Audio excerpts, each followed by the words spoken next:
So what's your take on kind of the right type of personality and attitude for sales enablement professionals? Yeah, it's a great question. It's a real mixed bag, right? I've seen sales enablement professionals come from the training background where they've been doing what is previously termed as sales training for decades. Suddenly they realize, actually, this is enablement. This is sales enablement. This is what I do. And it kind of morphed into that role.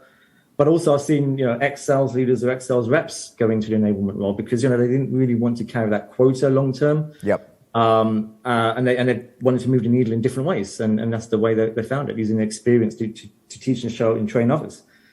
I find that having some sales experience greatly benefits because you have that psyche of a salesperson and you can relate to the people you're actually working with, showing them how to do something, or you're opening eyes, or you're trying to inspire action ultimately. So having that sales experience, I think, adds something a little bit extra.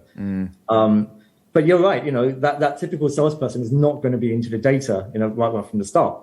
But it can be learned, right? It's not something that cannot be learned, or it's not something that you have to naturally have. It's something that you can acquire. And so that's a really good recommendation for me, which is if you are coming from the sales or even a training background, acquire that information, acquire that knowledge, and acquire the how to kind of use data to drive your processes. But yeah, I mean, as a salesperson, I think it greatly adds benefit to what you do because enablement is also a little bit about selling.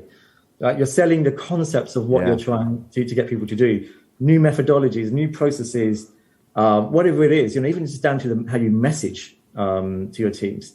So having that sales instincts, I think definitely.